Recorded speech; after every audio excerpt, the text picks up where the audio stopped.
What if our stories weren't just about the past, where we've come from and where we are now? But what if our stories contained the clues and insights that would help us understand who we're becoming and where we might go next? This is Lead with Story, a podcast from Forerunner Story Co., where we explore how our stories not only provide insights to who we are and where we are, but where we're going and who we might become. I'm your host, Mike Tiesinga, and this is Lead with Story. All right, welcome to another episode. This episode is made possible with the presence of Monica Lloyd. And there's so many things I could say about you, but I'd rather have you just kick us off by introducing yourself. Tell us who you are and a little bit about what you do, just to start us off here. For sure, yeah. So you said it, Monica Lloyd. I'm a business owner, so I run a company called People Forward. We're a boutique consulting firm that helps organizations drive business results through human performance. But aside from that, I am a professional speaker and on this journey of authenticity and vibrancy and just trying to change the world one interaction at a time and hoping that it's making a little bit of a difference. So yeah, I got 3 boys and I've been married to my husband for 20 years and we're about to be empty nesters. So That's exciting. And there's lots happening. We're going to our final graduation tomorrow from high school. So that's a big transition. Yeah. How does that feel? Good. I mean, we've always raised our kids to be very self-sufficient. And so as soon as they could reach the washer, they were throwing their clothes in the washer. As soon as they could pour themselves a bowl of Cheerios, they're helping themselves to breakfast in the morning. So it kind of feels like we've been empty nesters for the past, 3-4 years anyways, since they could start driving. But there is this stage that happens where I have been kind of reevaluating the pace of life and wanting to kind of intentionally slow it down a little bit because it does feel like it's zooming by. Yeah. And I think that's probably the biggest heartstring that's oh my God, my babies are gone. Yeah, it's a big transition. And it sounds like you all have been preparing them, like you said, For right? sure. This isn't a sudden jarring thing.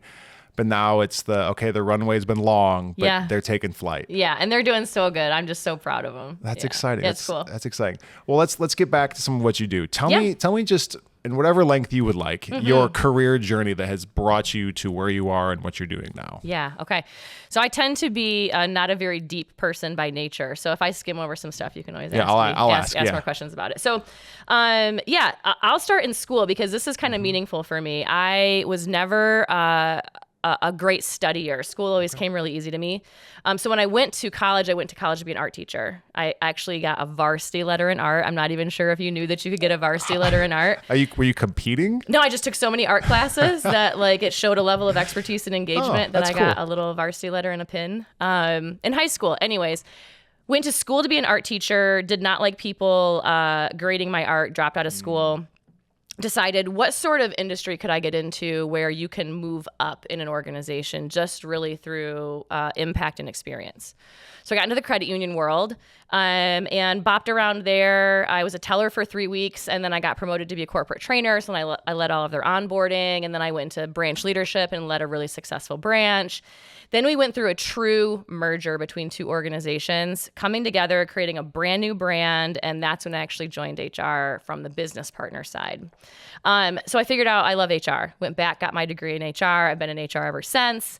And then I moved up into consulting, and then I went back into corporate world and did executive leadership in HR and chief human resources officer. And then last year I left the corporate world, went back into consulting, and so doing that consulting and professional speaking, board service at the state level from HR perspective. But I believe that that humans and human resources is a change maker in communities, in states, in countries, in the world. I think that when people have great work environments, they go home and they're better partners and they're better parents and they're better community members and they're better neighbors and they stimulate the economy. And if you can curate experience for people in their workplace where they spend the majority of their time, you really can change the world. And so that's part of why I love to be able to connect with people on that level and help people create workplaces people love and find their more authentic selves in their life and with using their unique lens. So That's awesome. Where did you really discover the power of HR in your career journey? I'm sure there's always pieces that add and iterate, but where was the moment where you're like, oh my goodness, this makes a difference? Yeah. The very first time it happened to me, I had been in HR for maybe 3 years, and someone was leaving the organization, and she took a moment to come to my office and just said, ever since new hire training, you've made a difference in my world. I just want you to know that. And like from here and here. And she started pointing out things where I, encouraged her, helped her navigate, or, was clear about some things that we needed to improve on or something like that. And you could just see it in her eyes and in her tone and her language and just the energy that I had made a difference in her world. And I just didn't even know that. Right. And that happened to me multiple times, but that was the first time that it happened. And so when you have that experience as someone, it does become eye-opening that, oh my gosh, me just going about my daily day and doing the things that I'm tasked with, but doing them because I care about them and I'm passionate about it and I want to continue to refine my craft and help people. It really is helping people, and that's cool. Yeah. Right. When you realize I want to help people, I am helping people. Yeah. This did help someone. They told me so. Yeah. It's working. It's exciting. It's probably a bit like it compels you to want to do more. Yeah. Yeah. And that's part of the reason why I kind of transitioned out of HR into my company, but now even further into professional speaking, is really because I believe that more people need to hear that they are making a difference, and their unique way of doing things is their superpower, and they're not wrong or weird. They're just wired differently maybe than other people, and different is not deficient, and all these things that I bring and I share to just kind of help people root into their uniqueness a bit more, and feel confident and leverage that, and not feel like they have to cover or morph to, fit in or, mend with societal norms and all of that, which, barf, but. Right. I think that is an important conversation that we all need to have at some point. And I'll ask you some of your journey in a second, but there's just that piece of like, we're kids and we don't think about it twice. And usually there's a moment or two or periods of transition where something's like, well, I need to be small now to survive. And I'm sure you've seen that in your work in HR and in the work you're doing now. But I'm curious for yourself, is that something, have you always kind of felt really confident in being who you are? Or what's some of your journey there that you draw from? Oh my gosh. I've always been a confident person by nature. But I have not always felt comfortable being my full confident self. But also, I have not always harnessed it in a way that allows me to be effective. So the first time that and I talk about this in my keynote that I deliver across the country called Authenticity in Action. I talk about this specific story because this is the first time that I remember conforming myself, which I was on the middle school volleyball team, and we are, at a tournament, and we're doing great. We're winning. Like, we won the whole tournament. And, I'm telling people like, hey, go here and hey, do that. And, second touch is the setter. And like, you need to call the ball. We're confused, all the things. And we get to the locker room. And at the end of it all, I feel like I'm been super impactful and have contributed to the success of the team. And everyone's mad at me. And I cannot figure out like what I've done that's been so wrong, because we won and that's what we wanted, right? And so the coach came and talked to me and said, hey, like, you are being way too bossy. Like, these are your peers. These are your team members. Like, you're not in charge of them. You need to figure out how to adjust your style and approach. And there's truth to that, is we can't just show up, without self-management, because that doesn't work all the time. But what I had to learn was and I learned this throughout my career, is that I need to make adjustments for my own goals and effectiveness, not make adjustments so people like me because I'm afraid. And I made adjustments because I was afraid pretty much all through high school. And then really when I started to make some big life decisions for myself, right? I dropped out of college. I decided to drop out of college. That was a big life decision. And certainly that wasn't something that you do, right? So I did that and I survived, and that was great. I was engaged to somebody that wasn't meant for me, and I broke off that engagement, and that was the hardest thing that I did. And like, look, I'm here and I'm better and I did it, and he's better and happier and did it, right? And so we start to curate these experiences that then start to retell yourself what you can do and what's possible and how to self-manage in a way that serves you, not self-manage in a way that further covers or brings you down. And so that has been quite the journey to try to figure that out. And I'm still on that journey, right? Yeah. And there's still times where it's like, I'm, my negative self-talk isn't great, or my soundtrack is bad, and I recognize it and I talk myself out of it and I hype myself up, and I believe in myself. Yeah, there's no arrival point, right? No, it's a journey. It's a constant journey. I was talking with a friend about that, about anything we want to grow in life. You can visualize sort of your next arrival point, but then there's always some place you can go after that. Yeah. Of like continual growth, that's what part of life is. Yeah. What would you say to yourself back in high school? Like if you got a chance to like kind of like follow up with or middle school after that volleyball tournament, like what would you say to yourself knowing what you know now? How would you coach yourself? I would say to myself, you're not deficient, right? You are perfect with all that you have and all that you are. And what's going to make you even better is adding to that and being intentional with that and harnessing that, not trying to pull away bits and pieces of yourself in order to fit in. I'm the type of person where I like to be liked. Mm-hmm. Oh yeah, who doesn't? Yeah, like I like when people say that I'm cool, and I like it, when I can go into a room and I can see people, oh hey Monica, like that's fun for me. But I would have told myself back then, like, you don't need that to be okay. You're okay and you're valuable just the way you are without any of that. And that has been something that has been this, forever journey. And I'm still on that journey, right? I think I always will be. Like you said, there's really no like arrival. It's just part of what we do. Yeah. And I think too, like, especially like, I would imagine anyone listening to this, and any person we talk to would have that middle school or high school moment where it's like, I just want to survive this. Right. And the soundtrack is right. Is it I'm not okay, or I'm too much, or I'm bad, or and we just like, okay, I need to do anything to like, it's really so primitive in some ways of like, I just don't want to be kicked out of my group. Right. I just to stay in it. And I imagine that was some of the work you got to do in your HR work of just like, not just individual, but like maintaining the health and wholeness of groups as well. Yeah, groups and culture. And when the work that I love to do from the HR perspective is very systematic work. It's like systemic in the organization. So I like to always say, what happens when we get the thing that we said we wanted, right? So we say we want managers to be empowered and make decisions, but then managers are empowered and decide to make decisions. And guess what? Those aren't all going to be winners. Yeah. And so then we punish them, we make them feel bad, and we question them in ways that's not supportive, and we don't actually have the full development systems to be able to help them grow in those areas, but we task them with working in those areas.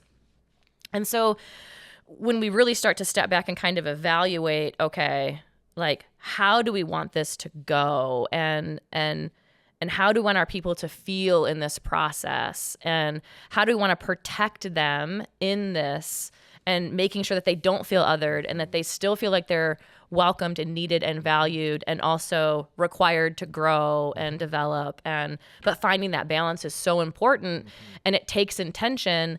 And, human resources have been in the past viewed as kind of disposable resources, right? It's not working out, we're just going to fire you and replace you. Yeah.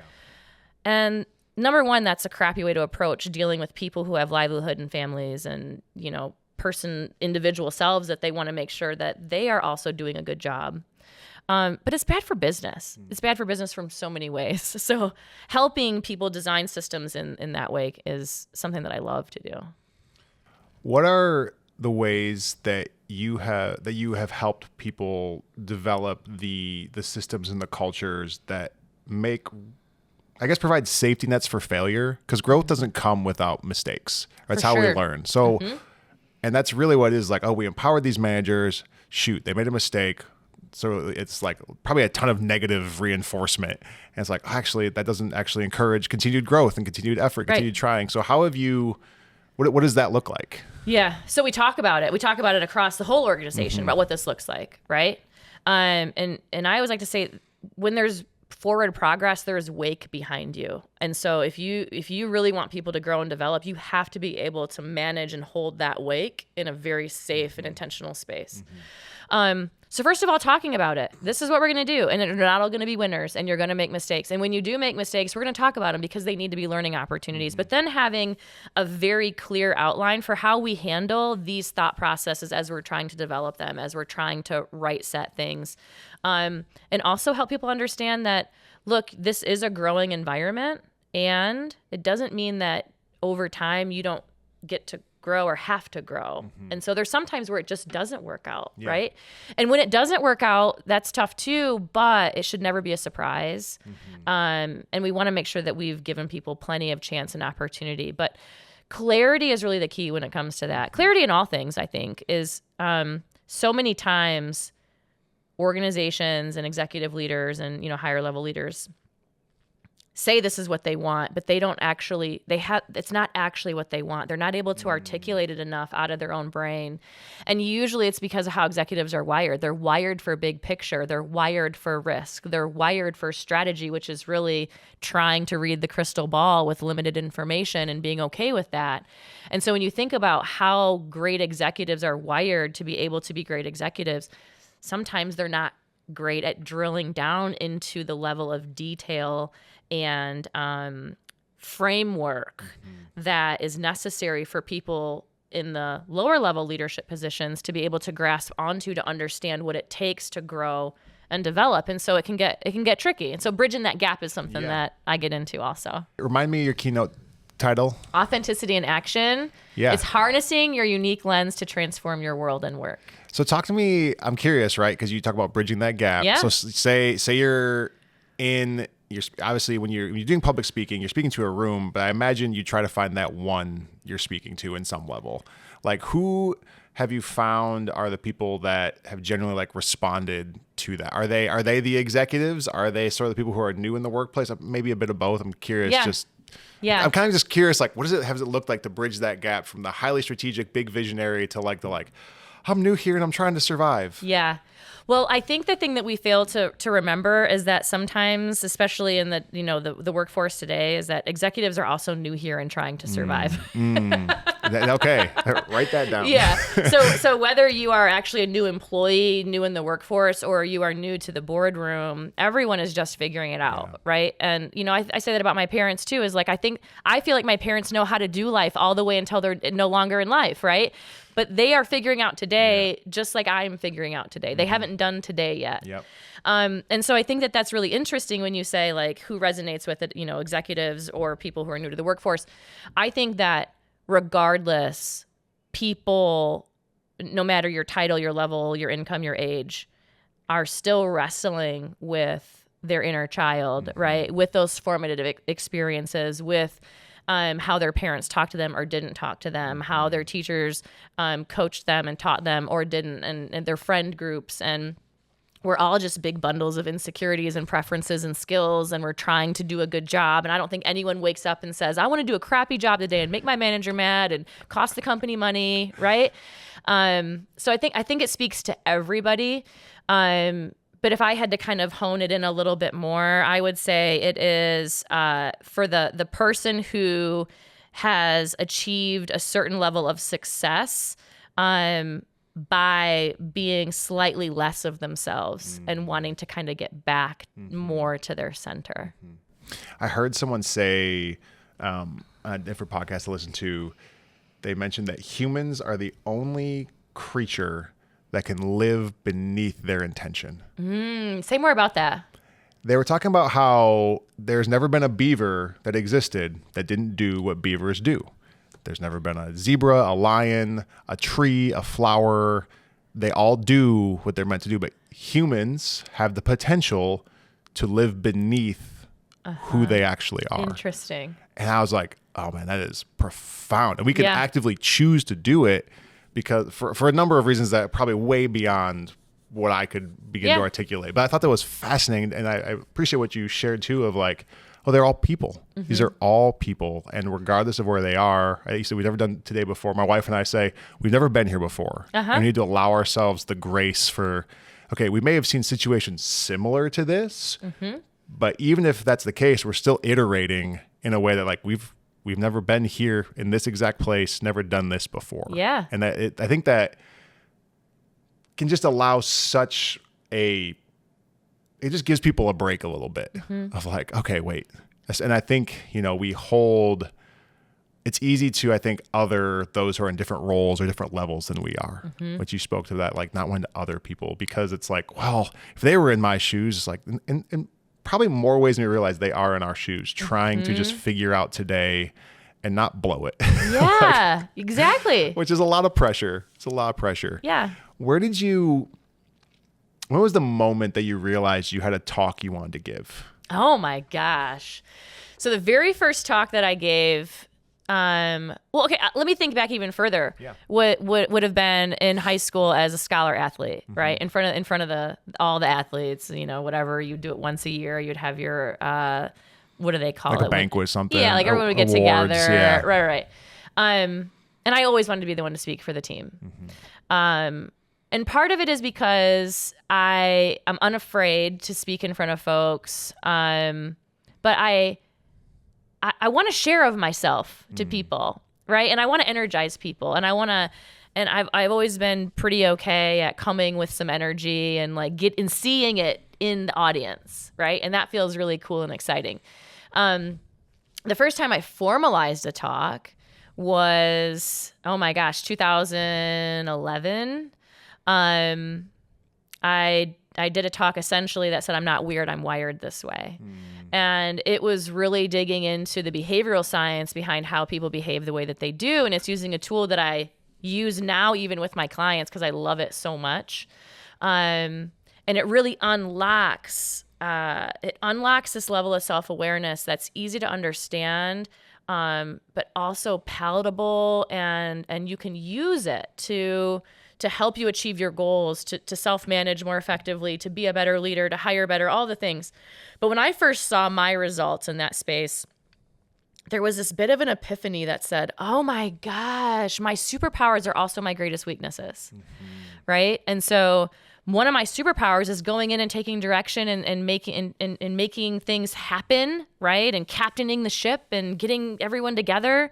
But that unharnessed makes people feel like I might be a bit bossy or a bit too assertive or, not collaborative enough. Yeah. I'm good at taking nothing and getting it close to something in a fast way, right? Sometimes if I'm not careful, I move too fast and I don't give enough detail and information because I'm building the ship as I fly it, which is a superpower, but also not if you're running a team, right? And so, the science and the tool really led me, I was compelled to share that story, to tell others, like, look, you're not weird, you're just wired this way, and it's okay and it's great, and we need you just the way you are too, with everybody else. Who has helped you, or what experiences have helped you learn how to contextualize your superpowers? Ooh. Right? To know, okay, this is a time where I need to be harnessed, this is where I need to be unharnessed. Like, what have you had mentors that have helped you? Have there been just like kind of trial by fire? Like, what comes to mind? I think trial by fire comes to mind, but also it is in all of my extensive interview experience and being able to and recognizing the importance of being able to articulate what makes you different, right? And package it in a way that is interesting. Right. I was just having a coffee with an intern from WMU yesterday, actually, and some things that he said were so cool, and I'm not sure that he noticed that he was starting to articulate his own superpowers. And what he was saying is that he can ground people. He can ground people in culture and ground people in the work and ground people in teams and help people feel settled, and that he's very relational. And I said, okay, like, when you need to make sure that when you hit an interview, you say, like, I am a generational chameleon, right? And like, I'm a conduit between organizations and people and teams. And because being relational is good. And a lot of people are going to say, well, I can build relationships with anybody, but like applying it to a business what does that look like? Yeah. And like, and demonstrating the impact of it. And so I think that where I've gathered that has just been through conducting a million interviews from the HR realm and then being able to advise people on what I would have liked to seen more of and help coach people. And, with one of the organizations when I was leading HR, we said, if you're qualified, meet minimum qualifications as an internal candidate, you get an interview. And then we had a very structured process to help you grow and develop out of that interview process if you didn't get the job. But part of that was very clear feedback about what we needed to see different. So many times it's like, well, there are candidates that were better than you. And it's like, well, what were they better at? Yeah. Well, I don't know. And that's not helpful to people. And I want to help people. Yeah. So being able to kind of articulate that in those spaces has allowed me to also just reflect and refine my own, like, what is my superpower? What do I bring to a team that's unique? How do I articulate that? Do you have any stories of one when your superpower just like totally rocked and blessed people, and a story where it was like, oh, whoops? Yes, of course.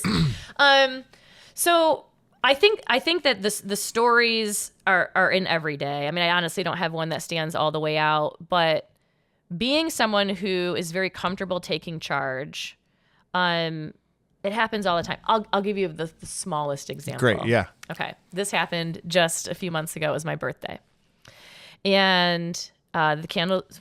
Everyone's in the dining room. My mom, my sister, nephews, husband, kids. Everyone's in the dining room, and the candles are lit, and nobody is starting to sing happy birthday. No one.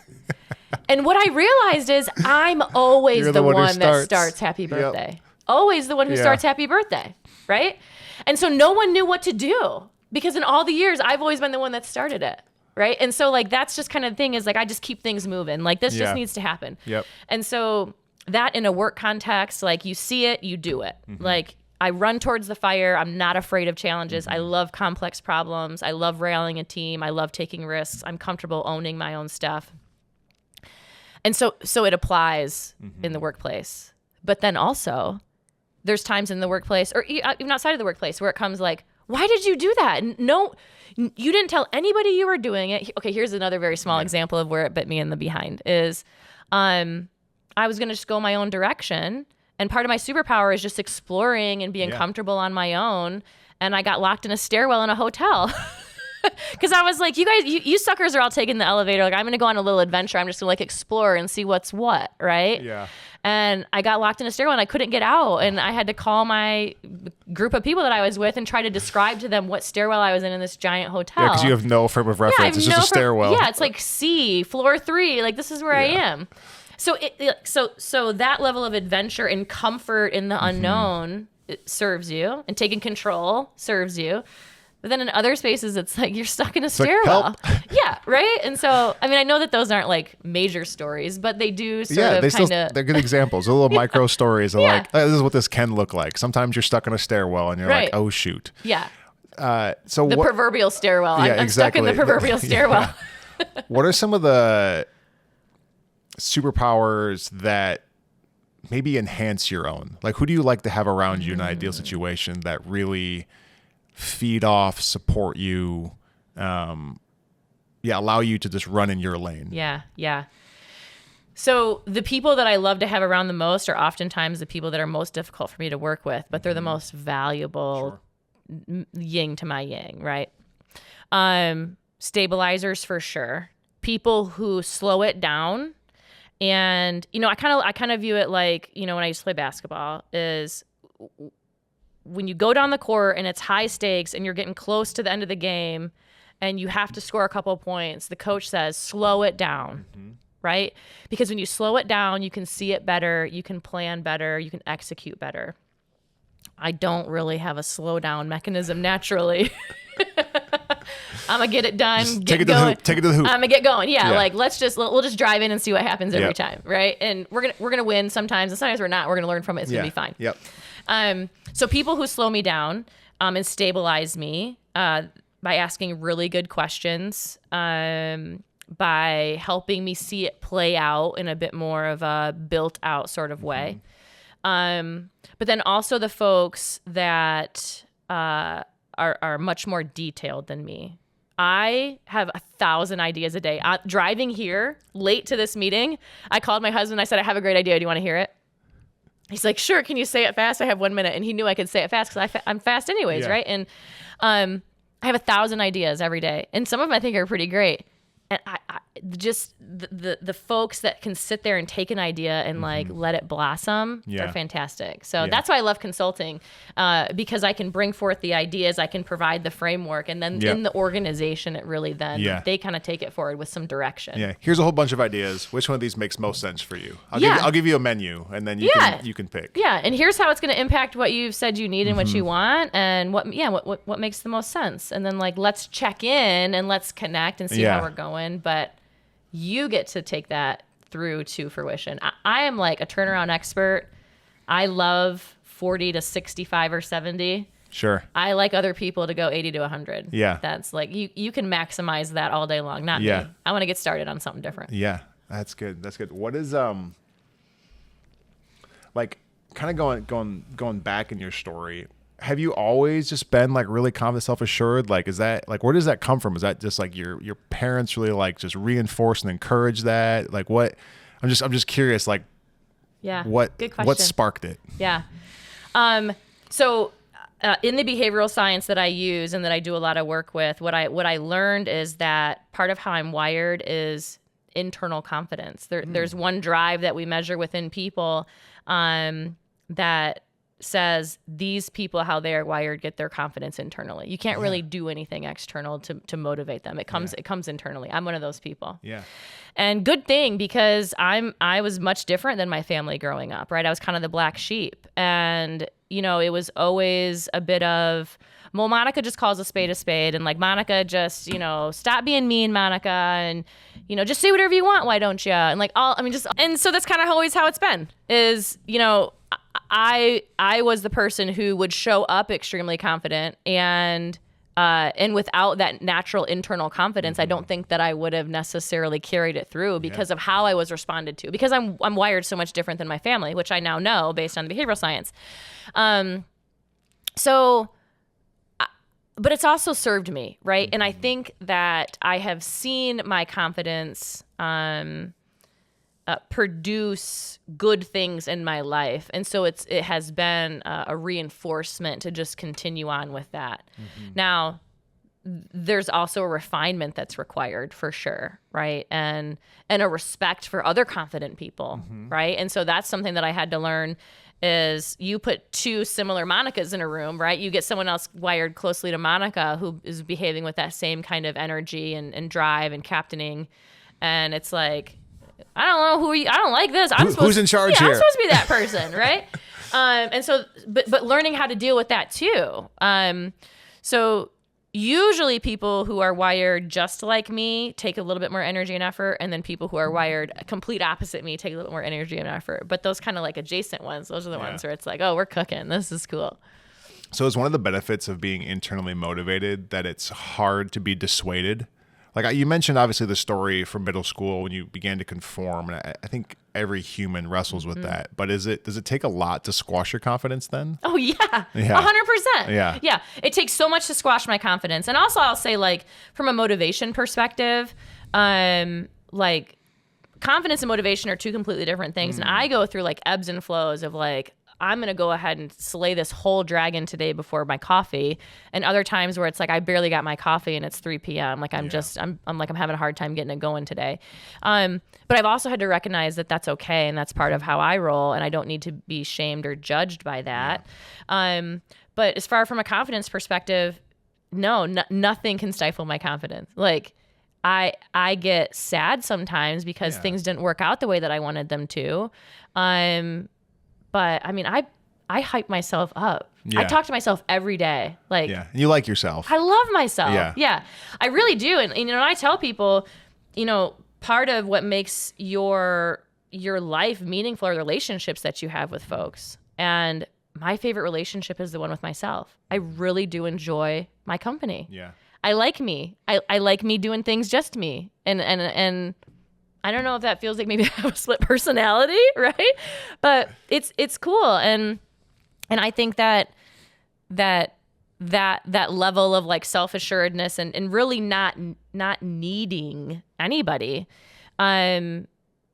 it has allowed me to be there better for people, right? Without maybe like enabling or codependency or that sort of thing. Yeah, you don't need anything from the situation. It's like I can just show up and offer me. Yes. How has that served you on this journey of starting your own business, but then also moving into really wanting to serve people with speaking? Like how has that comfort and confidence with yourself just served you in this? Yeah. Well, it's allowed me to try and to try and be on display and go through times where my voice was shaking and my paper was shaking and my back was sweating and everyone could see it. And like, I still did it. Right. And I lived. Yeah. I survived. I'm here to tell my story. Yeah. Right. And so, it's served me in those spaces.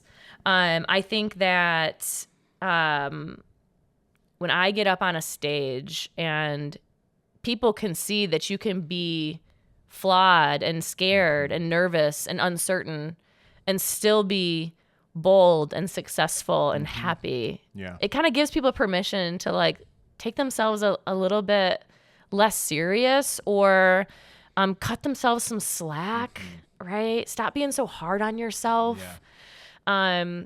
And I think that we need more of that. I think that we need more opportunities for people to kind of see themselves in somebody in a very authentic way and feel better about themselves as a result. And so in the speaking realm, that's 100% of it is doing that work, right? But also thought leadership. And, you know, I do like to synthesize information in different and unique ways. And I do like to ponder things and just see like, what do I think about this? Yeah. And run that through my lens. Yeah.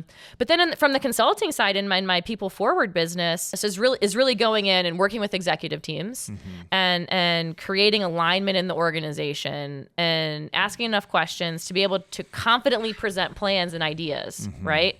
When you hire a consultant and you pay a consultant, you don't really want them to say like, well, like whatever you think is going to be the best for your company, right? You need to be able to see and say you should do this. Yes, yeah. So I want to go in and I want to do great discovery. I want to understand the business. I want to understand how you make money. I want to understand your pain points. I want to understand your people. And then take that through my lens of expertise and say like, look, I've got some good ideas about what I think you need to do here. And let's talk about how those apply because you're the expert in your business. Yep. But bringing that forward with a level of confidence that, you know, draws the income required for the service. You mentioned taking time to kind of think about the stuff that you even present, which I've for myself, when I'm thinking about my own stories, like, okay, am I doing what I say I would do for other people? Yeah. What are some of the things that you implement to be your full authentic self? Like, obviously you have the internal drive and the internal confidence, but do you have things that, like, what does it look like when you say you talk to yourself? What are the things that help you keep showing up, especially on those days you're like, well, I've really never been here before. This is new. This is daunting. This dragon's bigger than the last one. Yeah. Yeah. I think that for me, I'm very in tune with myself. And so when I start to feel misalignment's the cancer of all organizations. Misalignment's the cancer of relationships. Misalignment is the thing that will take anything down, myself included. And so when I start to feel misalignment in a direction that I'm going or something that I'm presenting, or now I feel like I'm doing it for the show and not for the impact, I just root that stuff out. And I say like, look, this is cool, but this isn't me. This isn't my model. This isn't something that I necessarily resonate with. And so does this have a place somewhere else? Cool. Maybe I comment on an article or something and I, submit something to Forbes and we do that with it. Cool. But what I do for how I'm going to present in my keynotes, it needs to feel fully aligned with me. And I have that kind of that radar internally, and I'm not afraid to edit. I'm not afraid to say this is really cool, but it's got to go. Yeah. It doesn't serve what you're actually going after. Right. Yep. I have a video filming and editing background. And one of the things that's always temptation is you have this really cool shot, but doesn't actually serve the project you're working on. You got to cut it. You got to cut it. Painful. Yes. It's like, oh, it's so good, but doesn't serve the bigger purpose here. Yep. And being willing to just do that editing work of, okay, maybe this will come back later. Maybe it's just lost for, like, who knows? Yeah. But just being willing to do that seems so important. And also thinking, like, why am I so tied to this, right? Yeah. This isn't the only cool shot I'm ever going to get. Yeah, exactly. You know, like, let's use this to inform what's next. But, like, what about me is saying, like, oh, I don't want to lose like, this. Why don't I want to let go? Yeah, because I want people to think I'm cool, or I want, like, fill in the blanks with all the things that, you know, we're worried about, and doing that work too. And those are indicators to me, like, oh, I gotta work on that piece of me, because I don't want to be that beholden to a thing. Yeah. But sometimes we do. Yeah. What are some of the, tell me about the makeup of that radar when you feel the misalignment, like how can you sense that in yourself? Just for maybe someone who's listening to this, like, they might be able to recognize in themselves, like, oh, I feel that too. I never thought of being misaligned. Yeah. I call it the spidey sense. So it is that feeling. It is the visceral response. It is the chemicals in your body changing, even so slightly, where you're like, I don't know, right? If you get that initial question, like, don't bypass that. That is telling you something. And so sometimes those I don't knows are a bit louder than in other times. But once you start to recognize even the smallest of them, or even the biggest of them, right, then you get closer and closer, and you can start to hear them maybe a bit earlier when they're a bit more faint, to kind of pull that out. So I've always been really big on listening to my gut. And, you know, there's tons of decision making in your gut. So that's kind of the thing where it's like, it feels like I'm trying too hard. This isn't fitting, right? This is taking, this element of the presentation is taking so much longer than it should, right? It's because I'm trying to fit it in, and maybe it doesn't necessarily go, and just kind of like stepping back. So when you feel the friction in any sort of way, I think that's that thing. But then the other thing that comes up all the time for me is different from the misalignment of, you know, who I am and where I'm going and how I'm showing up, is I know that I need to dig into something more when I get emotional about it. When I just when it makes me cry, when I feel that, like, bubbling up. And that happens completely unexpected. There's times where I will say a sentence that I had no idea was gonna well that up in me, and it does. And I say out loud, I need to explore that, because that's something in there that's deeper than I thought, that is holding on to something that I was not aware of. And then, you know, figuring that out. But I figure that stuff out in the sunshine, or, you know, over a cocktail, or over a hike, or over a nap, or just the things that, you know, create space for that processing to kind of happen, instead of just continuing to push it down and hope that it goes away, because it's not gonna. Can you talk about the importance of making space? Because I feel like we're in such a efficiency focused, maximize results culture, but it often doesn't feel like that could be really helpful for making more space. But it seems like we're so good at just filling space. Like, it's hard for people to take space. What is just the value for you personally, but just given your background, for individuals, even teams, to just take space to explore those things that come up? Yeah. Well, I think that's how your brain starts to build new pathways, is in those spaces where it's not having to do the same patterns that it always does all the time. It's now you're allowing it to think bigger. So the value in that is, it's like being bored, right? No, kids aren't bored anymore. And when you're not bored, you don't have to think differently about things. You don't have to think, how can this tree leaf become a boat? Then put some ants on and put it down the hose water, right? Like, you don't think creatively when you don't have space. You know, there are systems within organizations that say you need to create white space once a month for 2 hours. Like, if you're an executive, you have got to think about the business in a way that is outside of how you normally operate within the business. And the reasons behind that is because it's why you come up with great ideas in the shower, is because your brain is loosening up to be able to pull things forward that it hasn't been able to get at. The intuitive comes forward. Yes, because you've been in this, like, space of doing and thinking and doing and thinking, and patterns and patterns and patterns.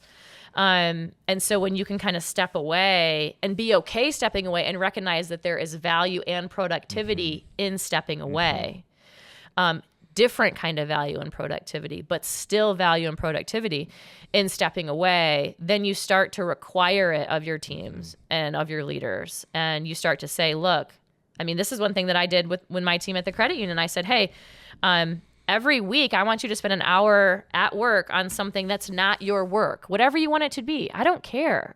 That means that you want to sit at your desk and knit, if that means that you want to try to work on, redecorating a portion of your office, cleaning this out, whatever it is, just something that's not in your job description.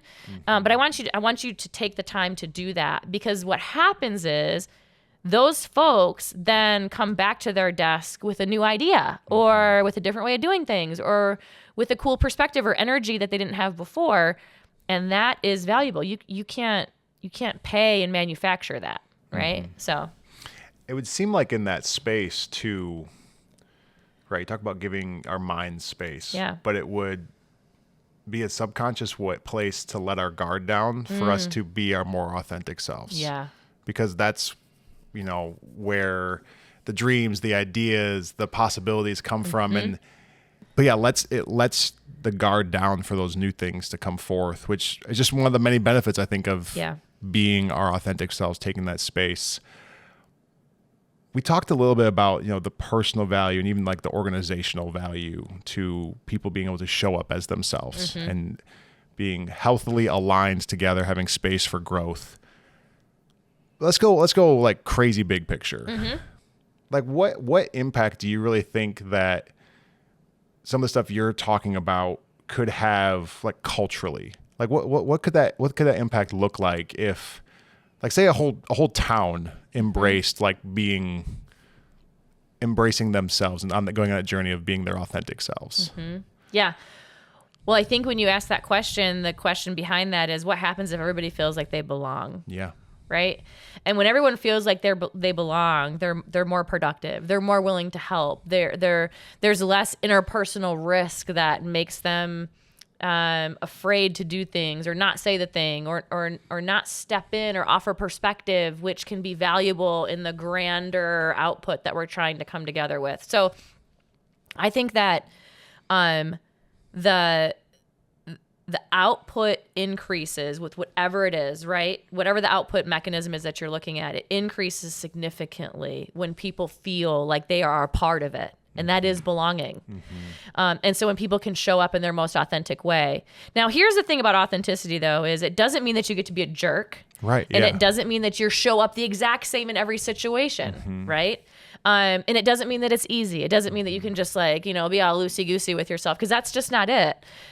It requires more of you, but it requires a discovery and an exploration of why we behave the way that we do, and uprooting the ways that we are behaving that are not serving us the way that we don't want them. They're not contributing to our goals. They feel bad at the end of the day. We regret the way we behaved. Those are the things that are inauthentic. And we want to explore those and uproot those, and we're on our quest for authenticity. But a lot of times in organizations, and even with working with people, they think, well, often showing up as my authentic self gives me a pass to just be like, well, this is just how I am. Yeah. Right. Yeah. And so what we say there, and what I is self-awareness. This is just how I am. Without self-management is just self-centered. Right. And we don't want you to be self-centered. Yeah. We want you to show up the way that is authentic to you, but also serves the collective and serves you, right? And so just showing up how you are might not allow you to do the thing that you say you want to do, right? And so, but it's all about the balance and the juxtaposition and turning the gears in different ways at different times. Well, even based on what you just said there, think about our authentic selves as a way to feel like there's belonging. It would make sense that you can't actually be your authentic self without being in relationship with other people. And that sharing those relationships are, in fact, a necessity to you being your authentic self. And so if you show up in that self-centered way, it harms the belonging of everybody else. Does that seem fair? Yeah. Yeah. And I think that what that says too is there's a lack of consideration for the collective. And in order for people to truly feel like they can show up as their authentic self, the collective needs to be on board. with that person, with my own self, with the person next to me, all of that. So, but again, it's the balance. It's needing to be intentional and careful with both the collective and the individual in the most authentic way. Yeah.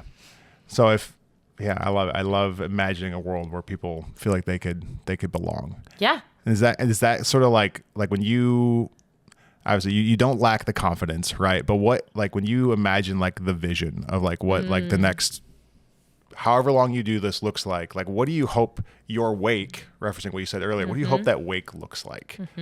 Yeah. Well, I want people to engage. I want people to lean in and not shy away because it's hard. Because what makes it hard is a lack of security around what's going to happen, right? It's the unknown. So if I know that when I share this idea with you, I know exactly how you're going to respond, then I can choose if I want to share that idea with you. But the thing is, no one knows. And so that interpersonal risk is what makes that scary. And so the wake of authenticity and action and the work that I'm doing is people leaning in and engaging, knowing that it's safe, even if they don't know the full outcome, right? I don't know exactly what you're going to say, but what I do know is that you're not going to judge me. I'm not going to judge you. We're going to be able to work together with higher level thinking. Our amygdalas aren't going to fire, and we're going to be able to achieve a common outcome together, right?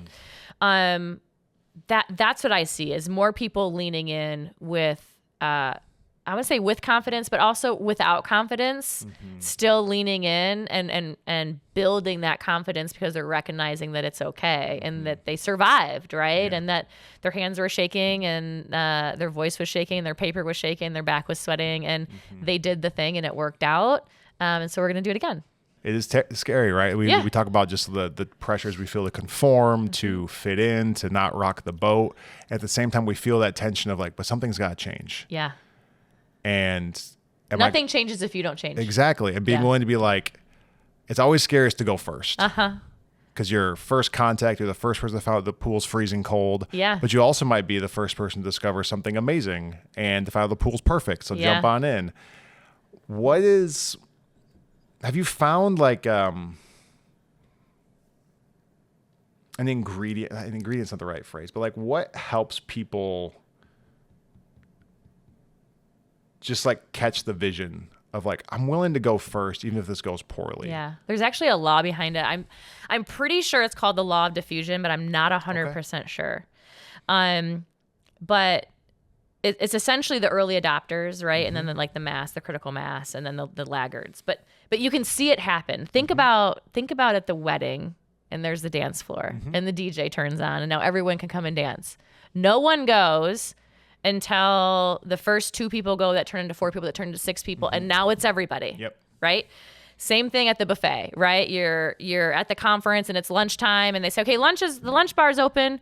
No one goes until 2 people go, 4 people go, and now there's a line around the corner. Yep. So, like, getting it started is okay, and knowing that you getting it started is not going to make you look weird. It's actually going to help move that law, that property into action, right? There's science behind it, and just knowing that the risk is not there from an interpersonal perspective. You're just activating science, and that's cool. Like you can just go and do that. Like, this is proven. I just got to try it. 100%. Let's just test it. It happens every single time. Like, you can see it happen when there's a group of people that are asked to do a thing. The weirdos go and do it first, and then everybody's on board, right? Yeah. So like, be a weirdo, go first. We'll wrap up here in just a second, but I'm just curious, like, who inspires you? What inspires you? What is just like, right? What is? Because I'm sure there are external things that help motivate you and help you see things forward. Like who are some of those? Yeah. So my dad's super inspiring to me. He was an entrepreneur. He used to work at Checker Motor. He kept getting laid off. And then when I was, I don't know, maybe 4th, 3rd grade, he like announced to the family, probably even younger, he announced to the family that he was going to quit his job and be an antique broker. And he did that. He retired as an antique broker. And he made it happen, right? And I'm sure it was scary. I didn't know at the time to ask him if he was scared, right? I'm just little. Are you scared? Do you know what you're doing? Dad's got a new job. Are you an expert in this? Right, And so now that I'm in the space of entrepreneurship, it's like, wow, I have a whole lot more respect for that. But like, I have that entrepreneurial blood in me, and like, that's cool. And also, he's the type of person that can make magic out of nothing, right? We used to go earthworm hunting, and he would water the grass all day, and then at night we would go out with our flashlights and we'd hunt earthworms like we're on a safari, right? Just like the magic things in life, and the idea of play and fun and weird enough to be cool, right? Like, that's my dad. Yeah. So I think that's definitely part of it. I think that for sure, just nature, honestly. I mean, seeing how all of nature works together is so interesting to me, and how we can start to replicate that in organizations, right? I mean, I'm not asking the pond to be a tree. I'm asking the pond to be the pond because it helps the roots of the tree, right? And so like, how that is very interesting to me, and I get excited with the sun on my face, and I get new ideas in the wind, and like the rain makes me happy, and like things like that. And then lastly, I would say my husband, like he is my biggest cheerleader. And, I always say that I believe in myself the most, but he cheers me on the most. Like, even though I believe in myself, sometimes I need like a pick me up, and he's got my back 100% of the time. And, he listens to my crazy ideas, and some of them turn into really cool ones. But he's also very grounding and a stabilizer for me, which is almost like kind of, the post to my windmill that just allows me to like twirl in the breeze, and he's just like holding me up, and that feels really cool. That's awesome. Yeah, I love that. Right, you didn't know it, but your dad was sort of a first in for you. Yeah, for sure, 100%. He was something like, and how cool it is that now you can connect to that additional part of your heritage of like, oh, Dad's been here before. Is your father still alive? Yep. That's cool. Do you guys get to talk about this journey all at the all? Time. Yeah. Yeah, all the time. Has he shared any just like sage nuggets of wisdom that you're just like, oh man, I'm experiencing that now? Yeah, no, he hasn't shared anything, but honestly, I feel like what used to bother me about him, which was like, he was always in the office, right? His office is in the basement. He's always in the basement, always working. And now I'm seeing myself at my desk, and my kids are coming home, and they're, popping in the office to say hey. And, they left me there when they went to school, and they're there when they get back from whatever they're doing in the evening. And I've been there for 12 hours. And it's like, part of that now allows me to feel like more empathy for what he was trying to do and build. Well, it makes me cry. Take your time.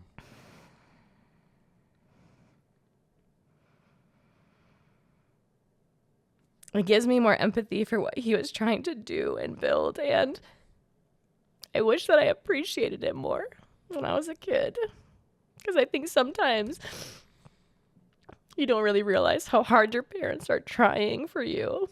And I think that I carry that in the work that I do, is people try hard. People are trying hard to do good things and to make a difference and to contribute. And it's so easy to judge and look at it through a lens that doesn't serve you or them. And when you can start to kind of wipe that lens clean and see new in it, it gets really exciting. And when you can help other people do that, gal, you can change the world. That's why I'm here.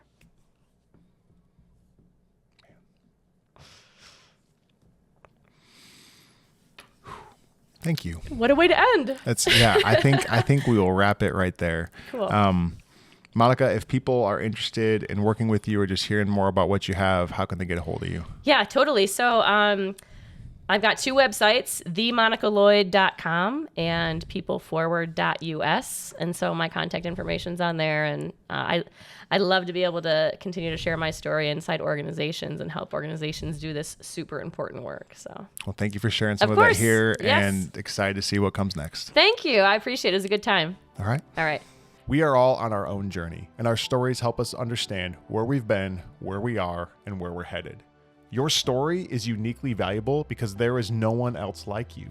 And by sharing it, you can help others connect to their own journeys. So wherever you're going, go as only you can go. Lead with story. The music for Lead with Story was created and provided by Joshua Dregge. Lead with Story is a production of Forerunner Story Company. Forerunner Story Company serves individuals, teams, businesses, and brands in helping them discover, craft, and share their story in a meaningful way. For more information, you can visit forerunnerstoryco.com.